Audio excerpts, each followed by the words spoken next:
Okay, இப்போ நம்ம பார்க்க போகிறது அடுத்த டாபிக். ஓகேவா, பேசிஸ் அப்படின்னு ஸ்டார்ட் ஆகுது. ஓகேவா, பேசிஸ் அண்ட் டைமென்ஷன். ஃபஸ்ட்டு பேசிஸ்னால் என்னென்னு பார்த்துருவோம். ஸோ பேசிஸ் அப்படின்னா என்ன?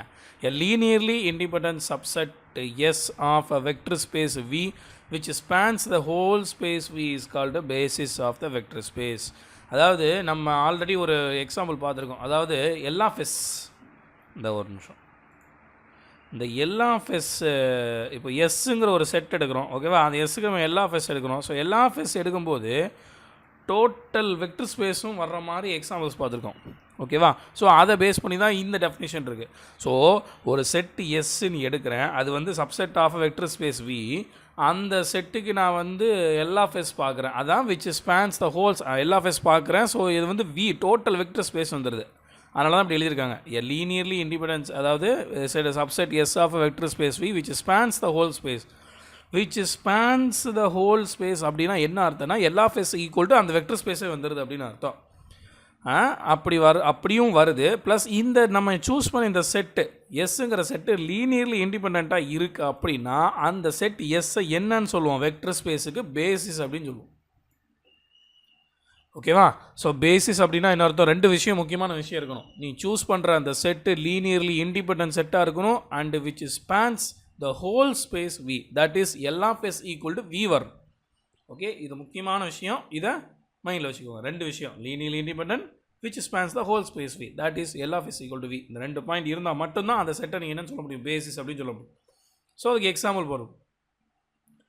நான் வெக்டர் ஸ்பேஸ் R2 எடுத்துக்கிறேன், ஃபீல்டை வந்து ரியல் நம்பர்ஸ் எடுத்துக்கிறேன். ஓகேவா, நான் என்ன பண்ணுறேன்?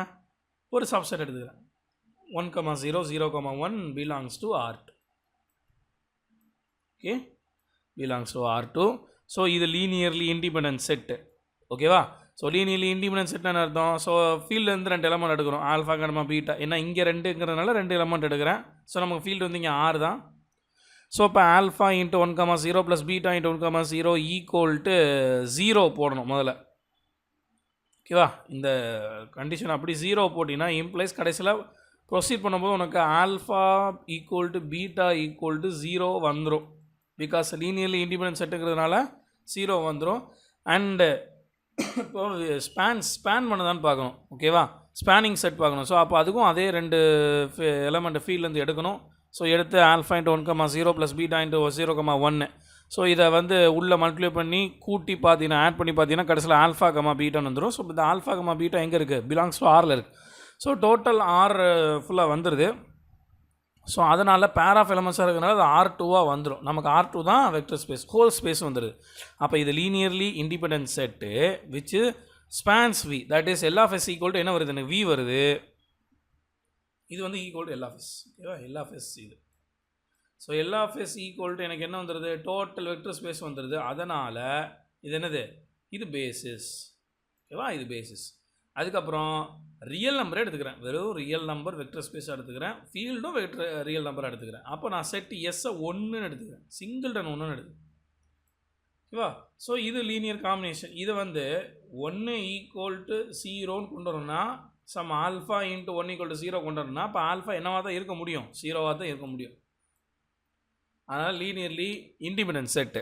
ஓகேவா, ஸோ இப்போ நான் எல்எஃப்எஸ் கண்டுபிடிக்கிறேன். ஸோ எல்எஃப்எஸ்ங்கிறதுனால ஒரு எலமெண்ட், இங்கே ஒரு எலமெண்ட் இருக்கிறதுனால ஒரு எலமெண்ட் ஆல்ஃபா ஃபீல்ட்லேருந்து எடுக்கிறேன். So alpha into 1 equal to alpha அப்படின்னு தான் வரும். ஸோ ஆல்ஃபான்னு வந்ததுனால ஆல்ஃபா எங்கேருந்து எடுக்கிறேன்? ரியல் நம்பர்லேருந்து எடுக்கிறேன். ஸோ அப்போது டோட்டல் 6 வந்துடுது. எல்எஃப்எஸ் எனக்கு என்ன வந்துடுது? டோட்டல் வெக்டர் ஸ்பேஸ் வந்துடுது. ஸோ அதனால் இந்த சிங்கிள்டன் செட்டு பேசிஸ். இப்போ காம்ப்ளெக்ஸ் நம்பர் எடுக்கிறேன் வெக்டர் ஸ்பேஸாக, but over the field real numbers எடுக்கிறேன். ஓகே, ஸோ இது வந்து இப்படி எழுதுறேன். நான் இப்படி எழுதக்கூடாது. Actually 1 + i 0i comma 0 + i, இதுதான் அந்த செட், இதுதான் S. Okay, S equal to 1 + 0i comma 0 + i அப்படின்னு எடுத்துக்கிறேன். ஸோ இது வந்து பார்த்தீங்கன்னா பேசிஸ். எப்படி? ஃபஸ்ட் இது லீனியர்லி இண்டிபெண்டன்ட் செட்டா அப்படின்னு பார்க்கணும். ஸோ செக் பண்ணிங்கன்னா லீனியர்லி இண்டிபெண்டன்ட் செட்டாக தான் வரும். பிகாஸ் ஆல்ஃபா இன்ட்டு இந்த வேல்யூ ப்ளஸ் பீட்டா இன்ட்டு இந்த வேல்யூ போட்டிங்கன்னா ஆல்ஃபா பீட்டா ஈக்குவல் டு 0 வந்துடும். செக் பண்ணி பாருங்கள். இப்போ அடுத்து எல்எஃப்எஸ் கண்டுபிடிக்கணும். ஸோ எல்லா ஃபேஸுக்கு என்ன பண்ணணும், இங்கே 2 எலமெண்ட் இருக்கனால 2 எலமெண்ட்டை நீ ஃபீல்ட்லேருந்து எடுக்கணும். ஸோ ஒரு alpha into 1 + 0 i + beta into 0 + i அப்படின்னு எடுத்தீங்கன்னா உங்களுக்கு ஆல்ஃபா + பீட்டான்னு வந்துடும். ஸோ இந்த ஃபார்மெட்டு தான் சியில் இருக்கும். ஸோ டோட்டல் வெக்டர் ஸ்பேஸும் வந்துடுது. ஸோ அதனால் இது வந்து பேசிஸ். ஓகே, ஸோ அடுத்து முக்கியமான விஷயம், ஒரு முக்கியமான எக்ஸாம்பிள். நான் தேடின ஒரு எக்ஸாம்பிள் ரொம்ப ஈஸியாகவே கிடச்சிட்டு. அதாவது நான் என்ன சொன்னேன், பேசிஸ் அப்படின்னா லீனியர்லி இண்டிபெண்டன்ட் செட்டாக இருக்கணும். இது ஒரு condition. Which spans V, total space V இருக்கணும். இந்த 2 விஷயம் இருந்தால் தான் அது பேர் வந்து என்னது, பேசிஸ். ஓகே, இப்போ சில செட் இருக்கும் எப்படின்னா லீனியர்லி இண்டிபெண்ட்டாக இருக்கும், பட் என்னவா இருக்காது, ஸ்பேன் பண்ணாது. சில செட் இருக்கும் ஸ்பேன் பண்ணும், லீனியர் இண்டிபெண்டன்ட் செட்டாக இருக்காது. ஸோ இந்த 2 கண்டிஷனில் ஏதாவது ஒன்று சாட்டிஸ்ஃபை ஆகலைனா கூட அதை என்னன்னு சொல்ல முடியாது, நம்ம பேசிஸ் அப்படின்னு சொல்லவே முடியாது. ஸோ அதுக்கான எக்ஸாம்பிள் தான் இது. இப்போ இன் R3/R நான் வெக்டர் ஸ்பேஸ் R3 எடுத்துக்கிறேன், ஃபீல்டை வந்து Rன்னு எடுத்துக்கிறேன். நான் எஸ்ஸுங்கிற செட்டை 1,0,0, 0,1,0, 0,0,1 அண்ட் 1,1,1 அப்படின்னு எடுத்துக்கிறேன். இதுக்கு நான் எல்லா ஃபேஸ் கண்டுபிடிச்சேன் அப்படின்னா, ஓகே, நான் வந்து டீட்டெயில்டாக எழுதலை, பட் நீங்கள் செக் பண்ணி பாருங்கள். ஸோ எல்லா ஃபேஸ் கண்டுபிடிச்சேன் அப்படின்னா அதுக்கு R3 டோட்டல் ஸ்பேஸ் வந்துடும். பட் திஸ் இஸ் நாட் என்னது, லீனியர்லி இண்டிபெண்டன்ட் கிடையாது, அது லீனியர்லி டிபெண்டன்ட். நான் ஏற்கனவே சொல்லியிருக்கேன், இந்த 1,1,1 இதை வந்து நம்ம இதனோட லீனியர் காம்பினேஷன் எழுத முடியும். ஓகேவா? ஸோ ஒரு செட்டில் உள்ள ஒரு எலமெண்ட்டை மற்ற எலமெண்ட்டோட லீனியர் காம்பினேஷனை எழுத முடிஞ்சது அப்படின்னா அது லீனியர்லி டிபெண்டன்ட் செட் அப்படின்னு சொல்லி ஒரு தியரம் பார்த்துருக்கோம். S is a linearly dependent set if and only if one of the element of S is the linear combination of other vectors அப்படின்னு சொல்லி ஒரு தியரம் நம்ம பார்த்துருக்கோம். ஸோ அதன்படி இது லீனியர்லி டிபெண்ட். ஸோ எனக்கு எல்லா ஃபேஸ் டோட்டல் ஸ்பேஸ் வருது, தட் இஸ் ஸ்பேன் பண்ணுது, ஆனால் லீனியர்லி டிபெண்ட்டாக இருக்குது. அதனால் இது என்ன கிடையாது, பேசிஸ் கிடையாது. இது ஒரு எக்ஸாம்பிளா. அண்ட் இதுக்கப்புறம் பார்த்தீங்கன்னா S = 1,0,0, 1,1,0 அப்படின்னு ஒரு செட் எடுக்கிறேன். எங்கள் R3/Rலே எடுக்கிறேன். இது லீனியர்லி இண்டிபெண்டன்ட் செட்டு தான். செக் பண்ணி பாருங்கள், 0, 0 வரும்.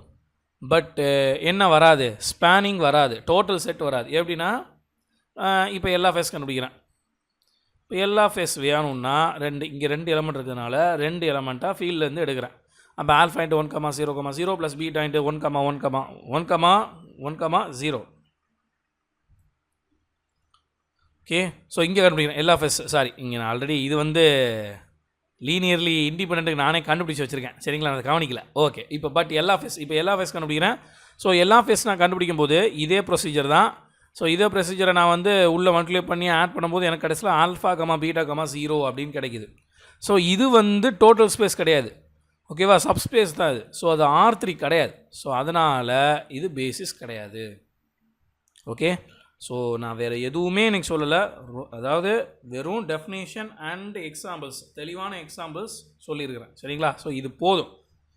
இது நீங்கள் தெளிவாக புரிஞ்சாலே அடுத்தடுத்த தியரம் ரொம்ப நல்லாவே புரிஞ்சிடும். இதில் என்ன புரியலைனாலும் என்கிட்ட கேளுங்க. ஓகேவா, ஸோ நாளைக்கு கிளாஸில் இது சம்மந்தமான தியரம்ஸ் வரும். ஓகேவா, இது கொஞ்சம் லென்த்தான டாப்பிக்கு, ரொம்ப முக்கியமான டாப்பிக்கு. எது புரியலைனாலும் கமெண்ட்லேயோ அல்லது வாட்ஸ்அப்லேயோ கேளுங்க, நான் சொல்கிறேன். ஓகே, நெக்ஸ்ட்டு கிளாஸில் என்ன தியரங்கிறத பார்க்கலாம். தேங்க்யூ.